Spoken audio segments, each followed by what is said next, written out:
You ever see something so wrong, your brain simply refuses to process it? Like your mind keeps rewinding the same image because it can't accept what it's seeing. That was Jacob Morrow the night he picked up the hitchhiker. A man with no face at all, not mangled, not veiled. Nothing there but smooth, pale skin, like a painted mask with all the life painted out. Jacob Morrow had been behind the wheel so long that mile markers had lost their meaning. He kept time with coffee cups and static on the CB, hauling a load of thrift store furniture east along Highway 56. The October wind spit at the trailer. The world outside the headlights seemed to be shrinking into black and cold. It was almost midnight when he saw the figure under the broken street lamp at mile 1/7 amount. Duffel bag, shoulders hunched against the wind. A hitchhiker at that hour made Jacob think of desperation. Car trouble, a fight, family trouble. He had given rides before. It felt like routine, like an endless string of favors traded in turn for the same small kindness given years ago by someone else on some other lonely road. He slowed. Habit. Human mercies. Then the figure turned toward the beams. No face. Smooth, pale surface where eyes and nose and mouth would be. Not covered, not scarred, just absent. Like sunlight had forgotten to make features on that skin. Jacob's mouth went dry. Logic said, keep driving. Muscle memory said, stop. The hand on the shifter vacillated and then stupidly obeyed. The man climbed in without a word. Up close, the skin had a waxy quality, the light dappling it as if it refused to hold detail. For what felt like an embarrassingly long minute, Jacob drove with his eyes on the rear view and his thoughts littered with the absurd.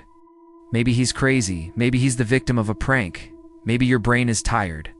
The passenger reached into his coat and withdrew a folded scrap of paper in a shaky, uneven hand.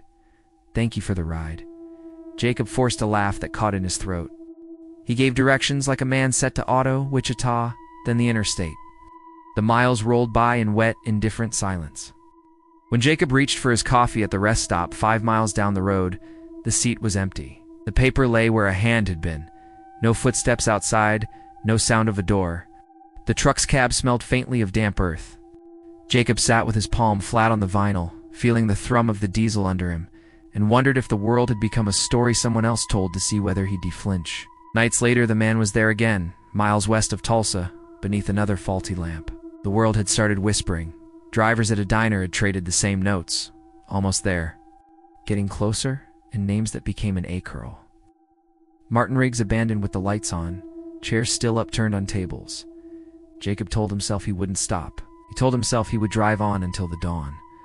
But the road has its own gravity. Pity and curiosity pull like blind alleys. He slowed. The man climbed in. The cab smelled like cold rain and old vinyl and something else, like a basement sealed for years. This time Jacob watched every motion. The man didn't breathe as Jacob did. He turned his head a fraction toward Jacob as if listening to something inside the truck. He offered no papers, no explanations. After 15 miles, he left a note that said, simply, almost there. On the shoulder, Jacob looked for tracks that might testify to a thief or prankster. Only tire impressions and the scrape of the guardrail. The man was gone, and then, as if his absence needed punctuation, Jacob saw the shape of the roadside a little. Sagging cross tucked into weeds, carved letters. Blunted by weather. Raymond Carter, 1972 to 1994. For the first time, a cold thing like a small stone settled in Jacob's gut. This was not a prank. The faceless man was a thing that belonged to the road. Rumors move the way spilled coffee does in truck stops. Fast, staining everything they touch. Within days, the tale had elbows and teeth. Men in ball caps across diners from Wichita to Kansas City swapped scraps of memory like trading cards who picked him up. Who nearly did, which dashcam filmed nothing but empty air. They spoke of notes. Thank you for the ride. Almost there, this is where I died. The notes were always legible, scrawled in hands that trembled, though no one had seen their owners write them. Jacob learned to watch the clock. Night. Then after midnight.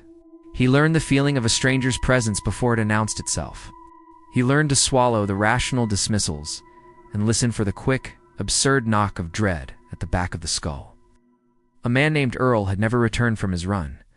Another Martin had left his rig idling, door ajar, and vanished with the morning papers still folded in the passenger seat. The police chalked it up to foul play or run away, unless they found nothing, and then they shrugged with the kind of shrug that pretends ignorance keeps it safe. The more Jacob heard, the less the shrug reassured him. One night in a cheap motel off exit 12, Jacob lay awake counting the seams in the sheet. He had done the reasonable things, pushed the dresser under the door, stacked a chair, left the television blaring static so that silence wouldn't have shape. He read the police reports on his phone until his eyes burned. He drank coffee until his hands shook. At 3:17 a.m., 3 soft raps came at his door. The sound was small as a knuckle, measured. The kind of noise you can't imagine being anything but human. Jacob didn't open the door. He never did. He lay there with his breath shallow and his ear tuned, and sometime later, a scrap had been slid under the frame. Almost your turn. The handwriting was the same crooked slant as the others. He did not sleep after that. He drove in a haze for 2 days, seeing faces at the edge of headlights and the pale suggestion of a head under every street lamp. He began to dream in single lines of script. This is where I died. It wasn't only the notes. It was the sense that the faceless man accumulated things. A list, a ledger of lost rides. Each note read like a line in an accounting book account, settled, balance due. A thunderstorm finally gave the world a loud excuse. Rain sluiced the highway in sheets. Jacob fought the wheel, listening to the truck coughing like an animal. He slowed at mile 17 again because the man was there again, wet hair plastered to his head, coat dripping. No face, no voice. When the man climbed in, Jacob demanded an explanation he knew he wouldn't get. The faceless thing pressed its paper into Jacob's hand. This is where I died. They kept going. The road leaned and the sky hurled lightning. And for the first time, Jacob felt himself being dragged toward a particular place by a weight that had nothing to do with tires on asphalt. The truck growled past exits that were unlit. The man pointed with a hand that had veins pale as cords. At a bend, the faceless man opened the door and stepped out into the rain. He didn't walk away so much as dissolve into the weather like smoke blown through fence posts. Jacob parked, could not get out. He walked the wet shoulder and found, as before, the small cross, tattered grass, pressed around it, as if the earth knew to keep some parts secret. Raymond Carter name grated into wood that could have been carved by any hand, 6 inches of inscription like an epitaph or a map.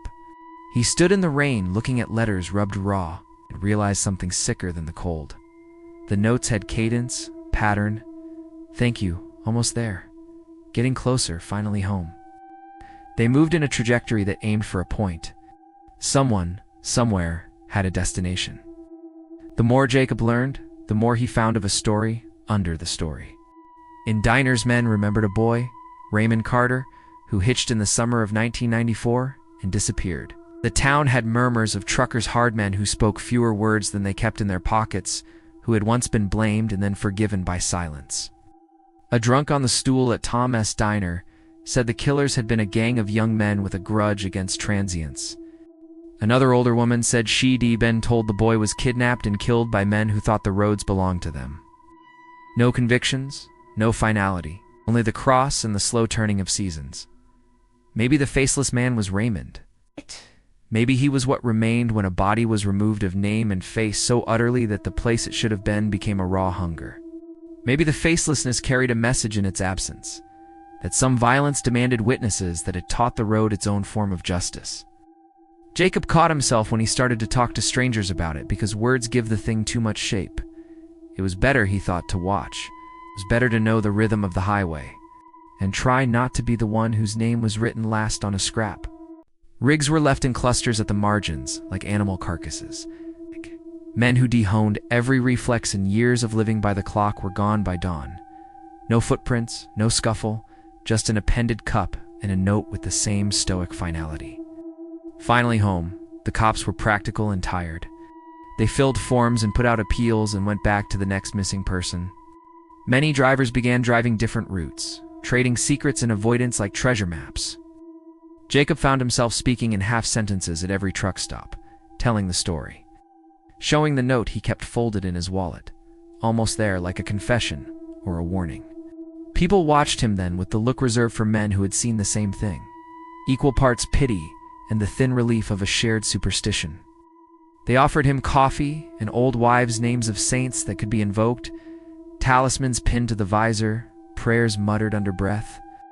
But talismans don't stop a thing that chooses the road. One night in a little town, the preacher asked him what his church was. Jacob said he had none. Then find one, the preacher said softly. Find a place that will let you sleep. Jacob tried. He went to a church that smelled of wax and hymnals. He sat 3 pews back and listened to a sermon about mercy. Afterward, an old man came up and dropped a small medal into Jacob's palm. For traveling, the man said, with the certainty of someone naming the weather. Jacob shoved it in his pocket like he believed it, and like he did not. Jacob sold the rig in late November, took the cash from the buyer, a kid who loved diesel and the smell of long runs, bought a small apartment above a dry cleaner in Kansas City. He told himself the interstate and the county roads had given him enough, that some lines of his life should be rewritten away from long blacktop. For a while, the world allowed him the small mercy of silence.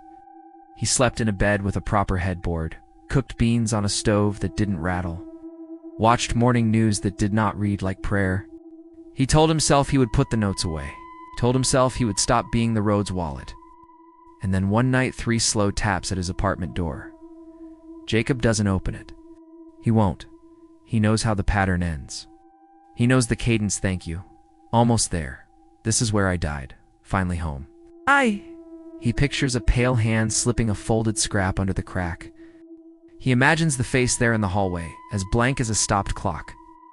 He pictures himself standing with an old coat and a sack of the memories of another life, feeling something take the last detail.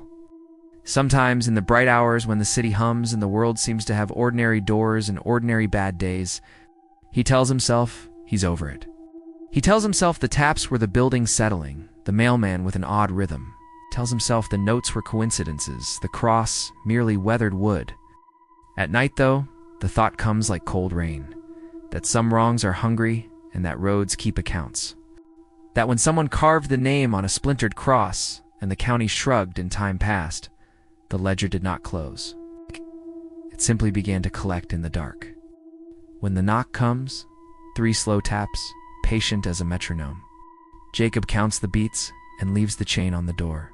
He will not open, and yet the knowledge waits like an animal in his chest that someday it will not be 3 taps. It will be different. A rustle of coats. A step. Another man at his threshold with a face made empty by something worse than theft. He folds the notes in his wallet and places them like a sacrament inside the Bible, the preacher pressed into his hands. He prays in a language that is half memory. Please, he says every morning and every night, don't let it be me. Don't let the ledger catch up. The road is patient. The road keeps a quiet list. Jacob has seen the handwriting. And sometimes when the wind moves just so across the highway, he can still hear a paper crumpling. He folds his hands to keep from reaching for the knob, because he knows what the last note will say. Your turn. You ever drive so deep into the night that the road feels like it's swallowing you? Like the blacktop itself is a living thing, waiting for you to run out of gas so it can chew you up and leave nothing behind but skid marks and questions? That's how it started for Caleb Mercer, heading west on Route 76, the desert wind scraping against his car like dry fingernails. He wasn't supposed to be there that late. Hell, he wasn't supposed to be there at all. But the gaslight blinked angry red, the kind of red that says stop now or die later. And that's when he saw it, a glowing neon sign in the distance. Flickering in the darkness, Miller's Gas and Go, open all night. Except here's the thing. When Caleb rolled into town the next day to ask about it, folks told him Miller's had burned down 20 years ago. And the man who ran it, dead since '94? Caleb didn't know any of that when he pulled in. Not yet. The place looked ordinary enough, if you ignored the fact it was the only living thing on that stretch of highway.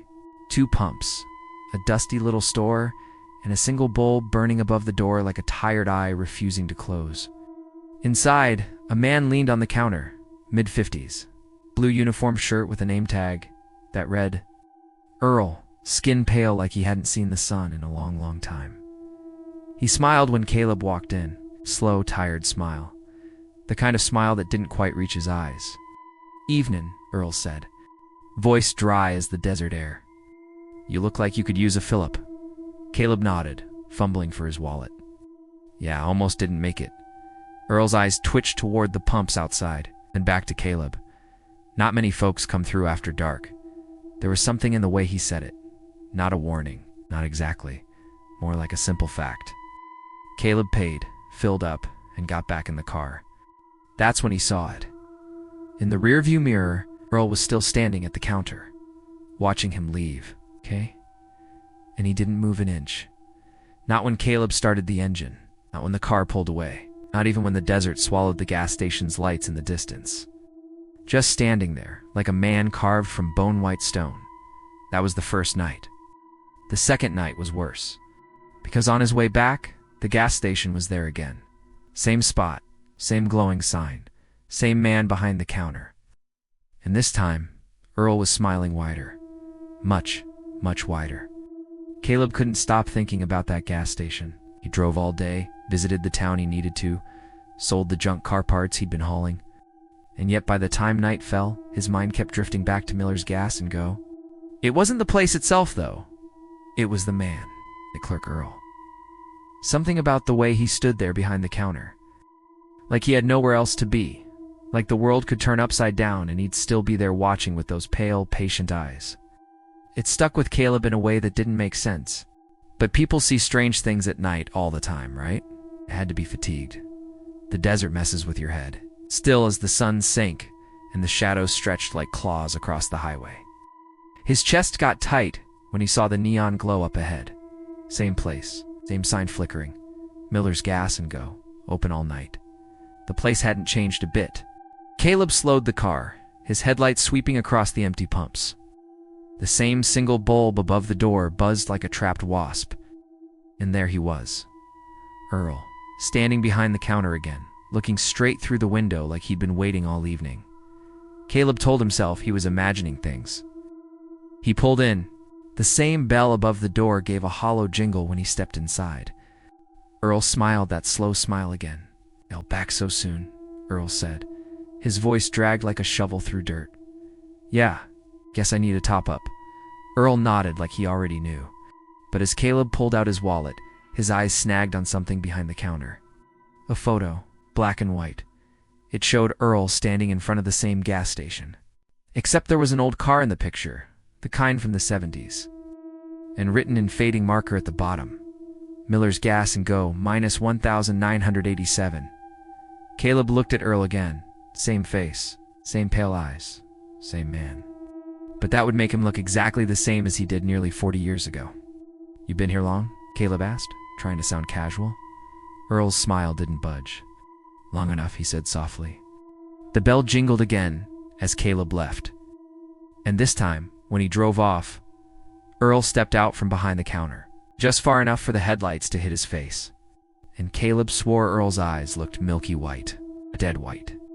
By the third day, Caleb's nerves were fraying. He drove into the nearest town, a dusty little place called Ashford, population maybe 500 if you counted the stray dogs. He stopped at a diner that smelled like bacon grease and black coffee. The waitress, a tired-looking woman with a name tag that read Luann, poured him coffee without asking. "You look like hell, stranger," she said. Caleb managed a thin smile. "Been driving a lot." "Hey, you ever heard of a place called Miller's Gas and Go?" The diner went quiet. Forks stopped clinking.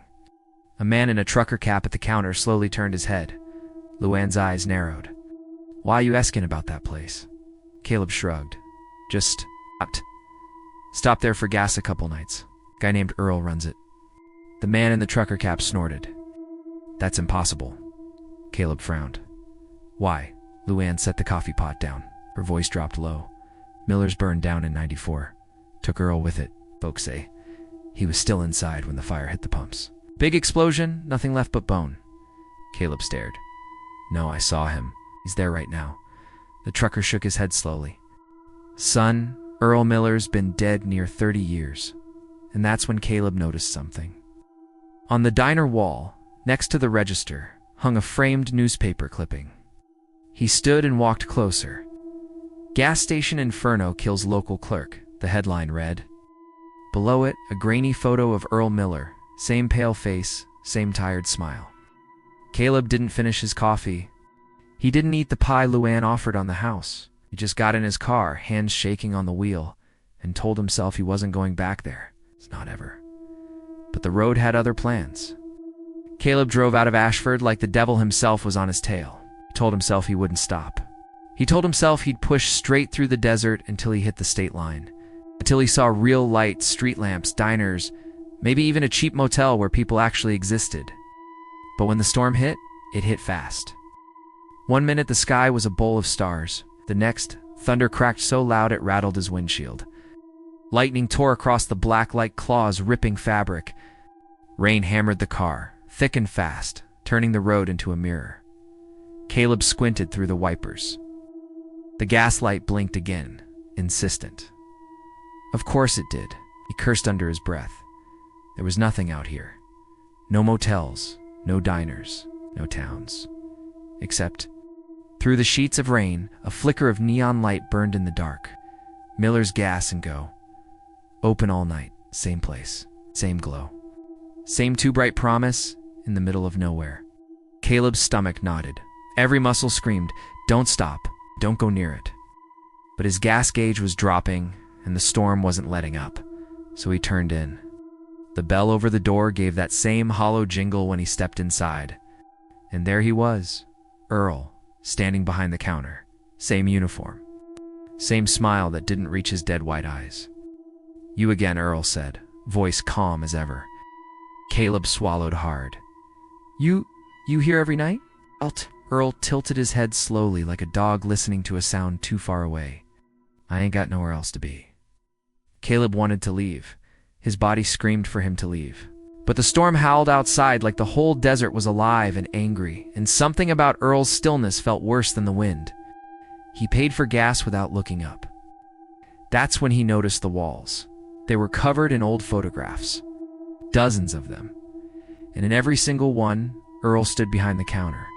The photos stretched back decades, different cars outside, different fashions on the customers, but Earl never changed. Not once. Same pale face, same tired smile, same dead white eyes. Who took these? Caleb asked before he could stop himself. Earl smiled wider.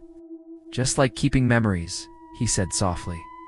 Caleb pumped his gas with shaking hands, rain drenching him to the bone. When he climbed back into the car, he looked up at the store window. Earl was still standing there, watching him, not moving, not blinking. And this time, Caleb swore Earl's mouth was open, just a little. Like he was mouthing something Caleb couldn't hear. The next morning, Caleb stopped at another small-town diner, 50 miles out. He hadn't slept. Every time he closed his eyes, he saw that pale face in the gas station window. As he stirred his coffee, a man in a battered sheriff's uniform slid into the booth across from him. You the fella asking about Miller's Gas and Go, the sheriff said. Caleb nodded slowly. The sheriff's eyes were tired, the kind of tired that comes from seeing too much for too long. My daddy was there the night it burned, the sheriff said. Earl wouldn't leave. Folks say he was waiting for somebody. Kept saying they'd be coming down the road any minute. Fire took him before they did. Caleb's throat felt dry as dust. So what the hell did I see? The sheriff leaned closer, voice low. People talk. Say sometimes on stormy nights or nights when the desert's real quiet, you can still stop for gas. Pay Earl himself, and folks who do. He paused, eyes dark. Sometimes they don't come back out. Caleb's skin crawled. What do you mean don't come back out? The sheriff shook his head. Hey, go in the store. Pay Earl then. Nothing. Car still there. Pump still in the tank. But the folks, gone. Like they never existed. And that was when Caleb made the worst decision of his life. He decided he had to go back, just once more, to see what was really waiting inside Miller's Gas and Go. If you want, I can continue with parts 6 to 8 in one go and bring this story to its full, terrifying ending. It's about to get very dark and intense. Caleb told himself he was just curious. That was a lie. Was obsessed. The thought of Earl standing there behind that counter, rain or shine, storm or silence, wouldn't leave his head. The man wasn't alive. Caleb knew that now. And yet, there he was, waiting every night like a spider in the center of its web. By the fourth night, Caleb's hands were shaking on the wheel. The desert was dead quiet. The road stretched empty in both directions, black as spilled ink. And then he saw it. The sign. Miller's Gas and Go, open all night. Flickering, calling to him. The pumps gleamed under the single bulb's sickly yellow light. The store window glowed faintly, like a tired eye refusing to close. Caleb stepped inside. The bell jingled softly. Earl stood there, same pale face, same stiff smile. "Evening," Earl said.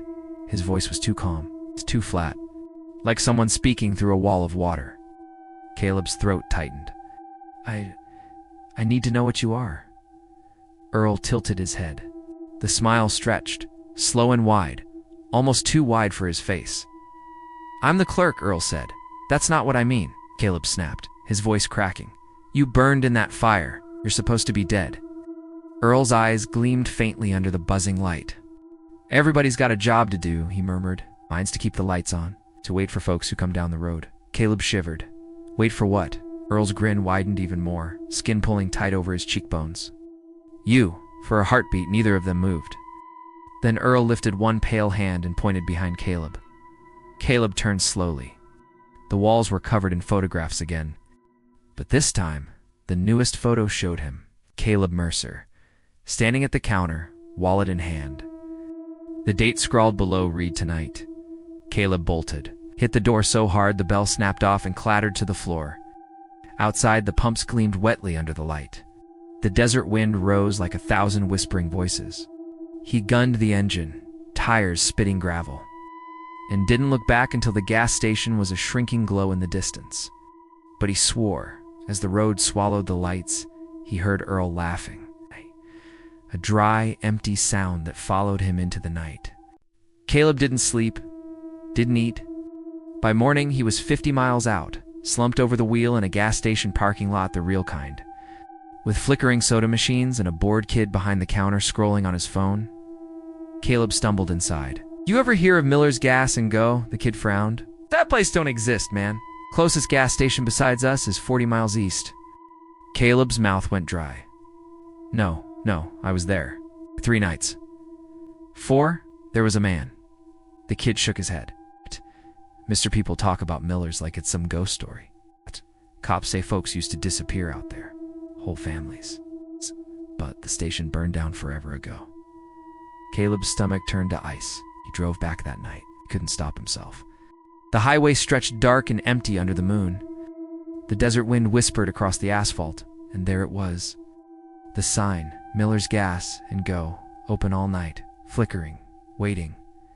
Caleb stepped inside one last time. The bell gave a hollow jingle. Earl stood there, pale as bone, smiling wide enough now to show teeth. "Evening," Earl said softly. The store smelled of smoke. Old smoke. Beneath it, something worse. Burned flesh. Caleb's chest seized. "What do you want from me?" Earl leaned forward slowly, like a puppet on strings. "Everybody's got a job," he whispered. "Mine's to keep the lights on." "Yours." He paused, grin splitting wider and wider until his cheeks cracked. "Is to stay." The lights flickered. The door slammed shut behind Caleb, and the desert went silent. Days later, a trucker stopped along Route 76 for gas. He swore he saw a station glowing faintly in the dark. Miller's Gas and Go. Inside, a pale man in a blue uniform stood behind the counter. Name tag, Red Earl. He smiled slowly when the trucker entered. "Evening," Earl said. The walls were covered in photographs. The newest one showed a man the trucker didn't recognize. Tired eyes. Wallet in hand. Standing at the counter, frozen forever in black and white. The date scrawled below read, Caleb Mercer, gone home. The trucker paid for gas, drove off into the night. And behind him, the lights of Miller's Gas and Go blinked out one by one, till there was nothing left at all. Caleb Mercer was never seen again, not his car, not his belongings, not a single trace. Some said maybe he got lost in the storm. Maybe he drove off the road into one of the old mining pits scattered across the desert. But the ones who travel that lonely highway at night, they tell a different story. They say when the darkness swallows the world, when the wind screams across the empty sand, you can still see it far off in the black. Miller's Gas and Go, open all night. Inside, a man waits behind the counter. Blue uniform, pale face, dead white eyes. He smiles when you enter. Evening, need a fill-up. And on the walls, among the old black and white photographs, there's a new one now. Caleb Mercer. The date written below says, "Tonight, gone home." Those who stop there rarely come back. The lights stay on, and Earl keeps waiting. They call Highway 50 the loneliest road in America. 100 miles without a town, a house, or a single light to keep you company. Just you, the pavement, and the desert breathing hot air across the blacktop. Folks say you don't drive it at night unless you're in a hurry or a fool. Because some nights, when the wind dies and the stars blink out, you might hear an engine behind you.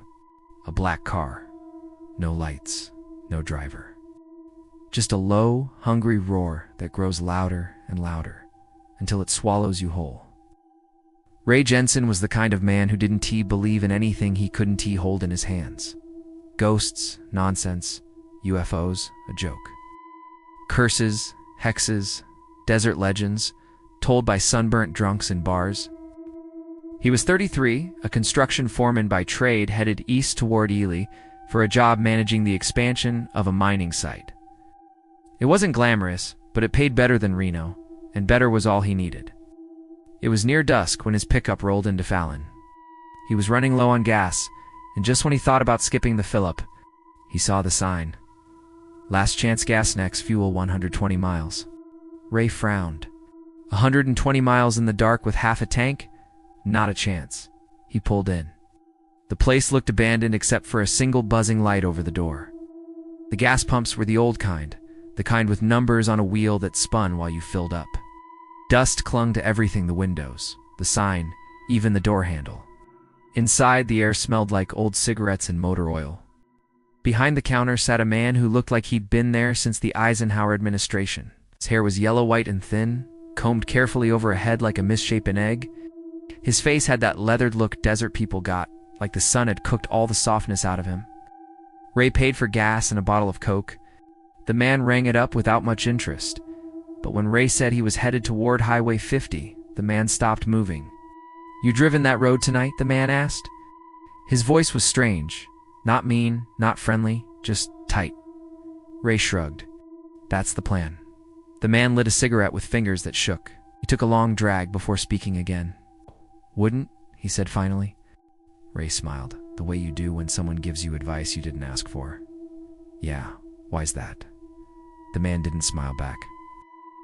"Things out there after dark," he said, eyes sliding toward the big front window where the sky was going red. "Things that follow you." Ray leaned an elbow on the counter, curious despite himself. Coyotes, drunks. The man looked at him then, really looked. His eyes were wet and small and full of something Ray didn't recognize right away. "Fear, no," the man said softly. "Car, black as sin. Big one. Comes up behind you on that road. No lights, no driver." Ray snorted before he could stop himself. "A ghost car. That what you're saying?" The man dragged deep on the cigarette. His hand trembled. "I'm saying some folks don't come back." Ray laughed, but it didn't feel right in his mouth. It felt like whistling past a graveyard. The man didn't join him. Instead, he said, "You see headlights in your mirror? You don't stop. You don't even slow down. And if you hear it..." He hesitated, eyes on the floor now. "You just pray it don't catch you." Ray grabbed his Coke and left without another word. Didn't believe in ghost stories. He didn't. But as the last gas station slipped away in his rearview mirror, the man's trembling hand stayed in his head. And the way he'd said it, "If you hear it, not when. Not in case." If, like hearing it was worse than seeing it. The thing about the desert at night is how big it feels. You think you understand wide open spaces until you've driven Nevada after dark. Then you realize most of the world you know has walls, buildings, trees, streetlights, something to catch your eye and tell your brain you're not alone out here. Highway 50 didn't have walls. It was an ocean made of dust and sagebrush and blacktop. Ray drove east, the sun bleeding out behind him, the sky going purple, then black. His headlights pushed out to narrow cones of light that didn't feel nearly big enough. The silence hit him next. City people don't know real silence. Even in a small town, there's always some low hum a car on a side street, a dog barking, a plane scratching the sky. Out here, nothing. Even his own truck sounded wrong, like the night was swallowing its engine noise before it could go anywhere. Ray turned on the radio for company. Static. He flipped through the dial. More static. One station came in faint for about 5 seconds, some country singer crying about whiskey, then it vanished under the hiss. Great, Ray muttered. He glanced in the rearview mirror. Nothing but his own dust trail, curling in the dark. He kept looking anyway, because somewhere back there under the soft growl of his engine, he thought he heard something, low, deep, like another engine. Maybe a trick of the tires on the asphalt. But after a mile or two, he realized it was keeping pace with him. When he slowed down, it slowed. When he sped up, it sped up. He stared into the blackness behind him, waiting to see headlights crest a hill. Waiting for some idiot in a muscle car to blow past him doing 100, but no lights came. It's just the sound. Somewhere back there in the dark, getting louder. Ray drove another 10 miles like that. His mouth was dry. The air vent blew nothing but warm desert breath into the cab. Finally, after squinting into the mirror for the 100th time, he saw it. A shape, far back at first, then closer. A car, big, wide-shouldered, the kind with too much metal and chrome, like something out of the 70s. It was black, black as the road, black as the sky above it. Ray frowned, leaning closer to the mirror. It had no headlights on. And this was the part that prickled the skin along his arms. It didn't seem to make any noise. Not the right kind, anyway. Its engine was too smooth, too low. Sound you felt in your ribs more than you heard with your ears. Like it was under the road somehow. Ray told himself it was just some local screwing with him. Somebody's idea of a joke. But when he squinted harder, leaning over the wheel for a better look, his stomach turned cold, because he couldn't see anyone in the driver's seat. Not a shape, not a shadow, nothing at all. He drove faster. So did the car. The speedometer needle climbed. 70, 75, 80. The black car kept the exact same distance behind him, like it was tied to him with a rope. Ray's palms were sweating now. He didn't believe in ghost stories, but this didn't feel like a story. This felt like something watching him, something waiting. And for the first time, he wondered if the man at the gas station hadn't been crazy after all. Ray had been on jobs where men lost fingers to table saws. He'd seen a guy fall off scaffolding once 40 feet straight down and, when they rolled him over, his arm bent the wrong way, the bone poking white through the skin. But nothing he'd seen in 33 years of living had ever chilled him the way that car did when it finally came. Close, enough for the moon to catch its roofline. It was a beast. Long hood, squared-off grille. Chrome bumpers that gleamed dull in the starlight. Looked like a Chevy Caprice, maybe a 72 or 73. The kind cops used to drive when they meant business. Only this one was black, not just black like paint, black like it had been poured out of night itself. Its windows reflected nothing. Its tires made no sound. And it was keeping perfect pace with him. Ray's truck hit 85. The car hit 85. Ray braked down to 50. So did the car. Not once did it drift closer or fall behind. Like it wasn't driving so much as floating. Like it wasn't on the road at all. Ray's heart thudded in his ears. He kept staring into the mirror, leaning so close his breath fogged the glass. And then the moon slid out from behind a cloud just right, lighting the inside of that car through the windshield. Ray's breath caught. The driver's seat was empty. No head above the wheel. No hands on it either. The whole front seat was empty. Ray squinted, certain he was missing something, some trick of the angle. Some reflection, but the next mile confirmed it. Empty, completely empty. He told himself it was a prank, some kind of remote control car rig. He'd seen guys on YouTube turn old Camaros into driverless cars with a laptop and a few servos. But deep down, Ray didn't believe that, because the longer he watched it follow him, the more he felt like it wasn't just following. It was studying him. 10 miles past this way. Ray didn't blink much, didn't dare. His hands ached on the wheel. He thought about pulling over, maybe letting it go by. Something in his gut screamed, "Don't stop." The man at the gas station had said it too. See headlights in your mirror? You don't stop. You don't even slow down. Ray swallowed hard. The black car had no headlights. But he wasn't stopping. At last, lights appeared ahead, yellow ones, faint in the distance. A building, maybe. A truck stop. Something human. Ray gunned the gas. 90 now. The black car stayed with him. The lights grew brighter. Sign appeared. Desert Star Motel vacancy. Ray swerved into the gravel lot so hard dust exploded around him. The black car shot past on the highway, a black shape in the dark. Didn't slow. Didn't swerve, didn't even turn its headlights on. Just vanished east into the night. Ray sat, gripping the wheel for a long time, chest heaving. The parking lot was empty except for his truck. The road was empty too. The desert around him buzzed with the faint sound of cicadas, dry and scratchy like electric wires. That was all. No engine. No car. Nothing. He climbed out on shaking legs, staring down the highway where the taillights should have been. But there was only blackness. The Desert Star Motel looked like it had been built in the 60s by someone with more hope than sense. A long single-story building shaped like a crooked L with doors lined up like bad teeth. The yellow paint was mostly gone, baked off by decades of desert sun. The sign buzzed overhead, vacancy flickering like it couldn't make up its mind. Ray climbed out of his truck, legs still rubbery from the drive.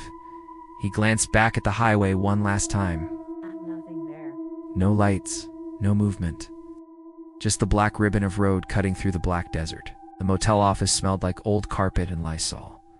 A woman sat behind the counter reading a paperback. She was maybe 50, her blonde hair gone brassy and dry like straw. She had that tired look you see on people who deal with travelers for a living, like they've seen too many faces to care about any of them. "Evening," she said without looking up. Ray set his wallet on the counter. "You got a room?" $40, she said. Her eyes flicked up then, just for a second. "You okay, hun? You look pale."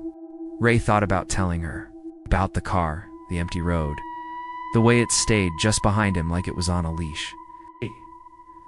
But what was he gonna say? "Excuse me, ma'am? I'm being stalked by a ghost Chevrolet?" He just shook his head. Long drive.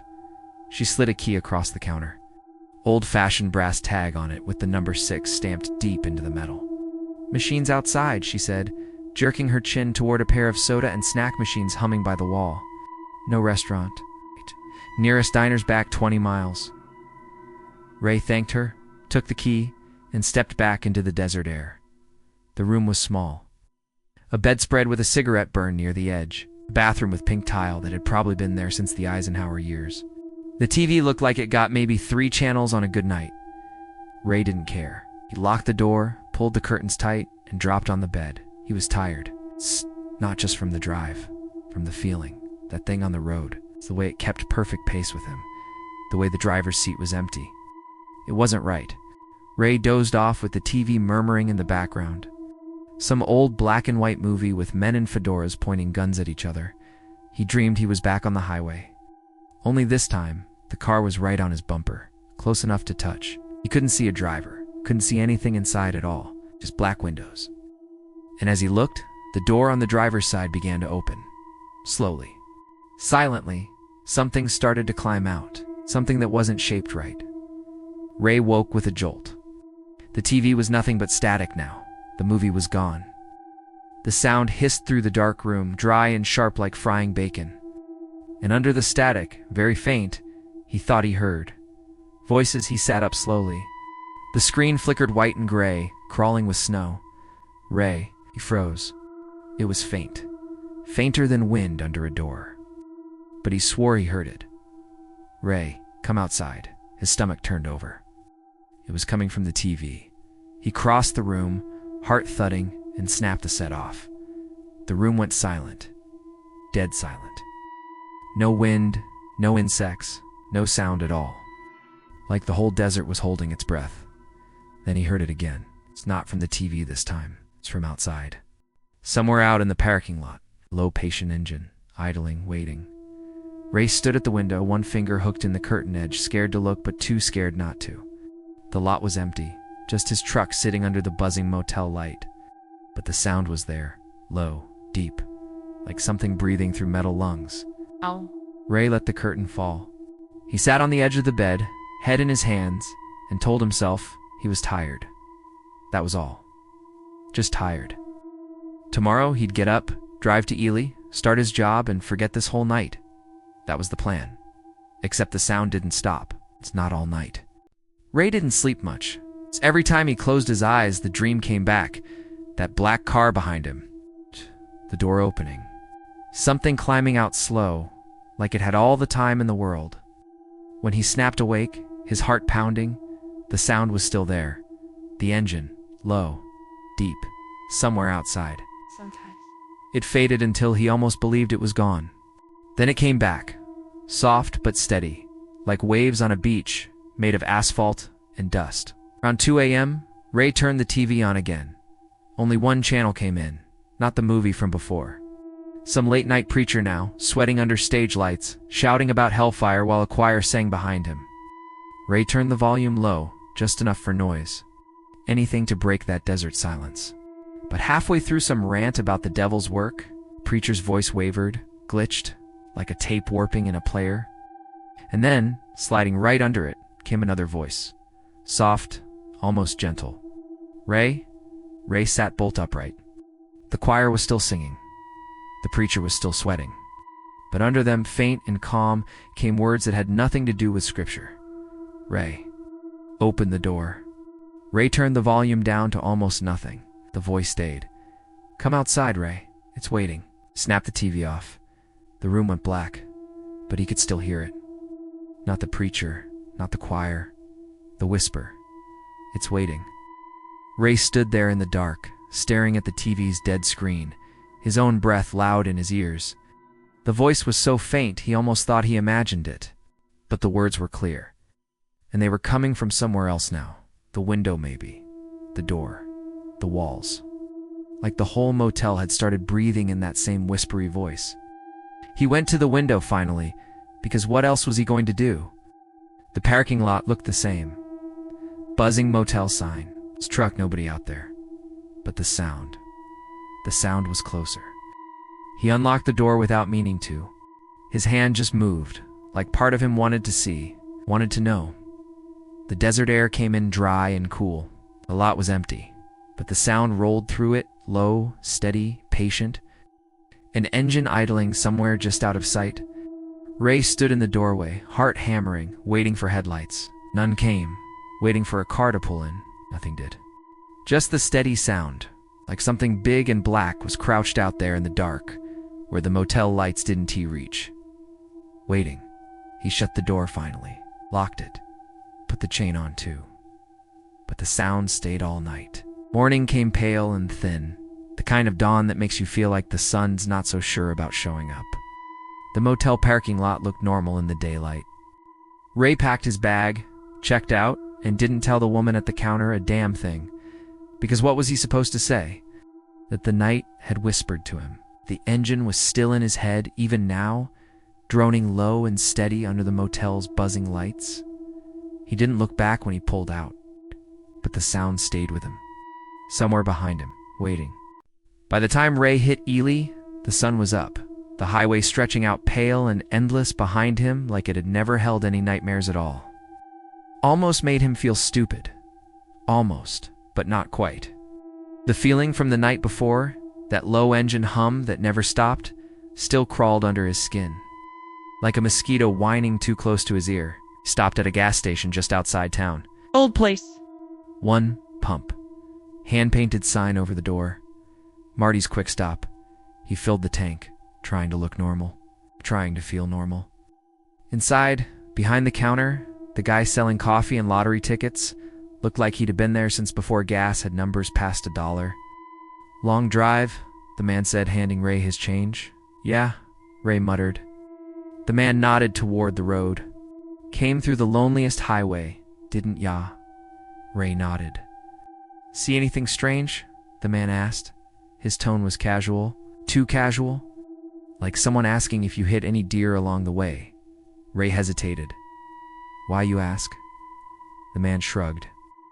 Folks talk about the car. Ray's stomach turned. What car? he asked, even though he already knew. The man leaned on the counter. Black Chevy, 60-something model. Windows tinted dark. Nobody driving. Ray didn't answer. The man smiled like that was answer enough. Couple years back, the man said, voice dropping like he was sharing a secret. State Patrol found a car burned to the frame out past Coldwater Creek. Black Chevy. Still had a body inside. Or what was left of one. Ray swallowed. Accident. The man shook his head slow. Didn't look like it. Looked deliberate. He sipped his coffee, watching Ray over the rim. Thing is, the man said, folks kept seeing it. Afterward, same car, same highway. No driver. Ray felt cold, even in the dusty little store with the sun coming through the blinds. He wanted to ask more. He didn't, because some part of him didn't want to hear the answers. Back on the road, Ray couldn't stop thinking about the burned car, about the body inside, about the way the clerk said afterward.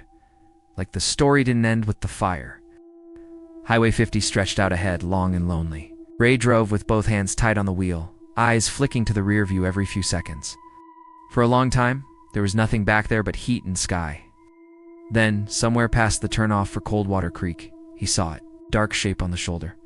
Charred metal, twisted frame of what had once been a car. He slowed down before he even knew why. The thing sat half buried in dust and weeds, black, burned through. Like something had cooked it from the inside out. Ray pulled over. The air smelled like hot dirt and dry weeds. The wreck didn't smell like anything at all. He walked closer. The driver's door was open, hinges rusted. Inside, the seat was nothing but springs and ash. The steering wheel melted into a weird black shape. But what made him stop cold was the inside of the door. Words scratched deep into the metal, not written with a key or a knife. Carved, like someone used something sharp and desperate. 2 words. Help me. Ray stepped back fast, heart slamming. The desert wind blew hot and dry across the wreck, rattling the weeds. For a second, just a second, he thought he heard an engine somewhere out on the highway. Low, patient, waiting. He ran back to his truck and got the hell out of there. By late afternoon, the sun was sinking, bleeding orange across the Nevada sky. Ray's truck rumbled along the empty highway. He hadn't seen another car in over an hour, not one. But the feeling was back, that weight behind him. That sense of being watched through the rearview mirror. He checked the mirror again. Nothing, just road and heat haze. But his gut twisted tighter with every mile. Ray told himself he was jumpy because of the burned-out wreck, because of the story the gas station man told. But deep down, he knew better. The thing behind him, whatever it was. It hadn't gone anywhere. It was waiting. The first time he saw it again, it was miles back. Just a black dot on the shimmering road looked like nothing at all. Then it got bigger, closer. Ray's knuckles went white on the wheel. His foot pressed harder on the gas. Speedometer climbed, 60, 70. The black shape behind him stayed the same distance. Perfectly, Ray. Drove like that for nearly 20 minutes. Faster, faster. The car behind him never gaining, never falling back. Just there. He passed a green road sign. Ely, 34 miles. Almost there. Just had to keep going. That was when he heard the sound. From inside his own truck. A soft thump. Like weight shifting. On the passenger side, Ray's head snapped around. The seat beside him was empty. Of course it was. But the seatbelt strap was moving. Slow. Like someone invisible was sitting down. Ray's mouth went dry. He turned back to the road, hands locked on the wheel. Told himself he imagined it. That his brain was making up shapes because of the heat, the miles, the fear. Then the glove box popped open by itself. Slow, deliberate. Like somebody wanted his attention. Ray's chest felt tight. "Who's there?" he said, voice shaking. The air in the cab changed, colder somehow. Even though the sun was blazing through the windshield, his breath misted faint in front of him. The glove box slammed shut hard. Ray swerved before he could stop himself, tires squealing on the asphalt. When he straightened out, his heart hammering, the black car behind him was closer. Much closer. The sun dropped lower. The highway ran straight as a gun barrel. Ray drove as fast as the truck would go, headlights stabbing into the gathering dark. But the feeling in the cab didn't leave. No? That weight in the passenger seat, that faint cold breath beside him.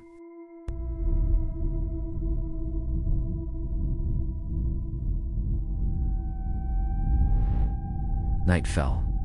The black car's headlights burned in the mirror now, twin yellow eyes keeping perfect pace, never getting closer, never falling back. Ray gripped the wheel and didn't look at the passenger seat again. Didn't want to see whatever might be there. Didn't want to know. Somewhere behind him, through the roar of the engine and the wind, came a low, patient sound. Like laughter. Ray didn't remember the last gas station he passed. Didn't remember the last mile marker either. It was all one long blur of desert night, headlights cutting tunnels through blackness. The black car behind him keeping perfect pace like it was leashed to his bumper. The road sign said, "Illy 8 miles." 8 miles felt like forever. The curve came out of nowhere.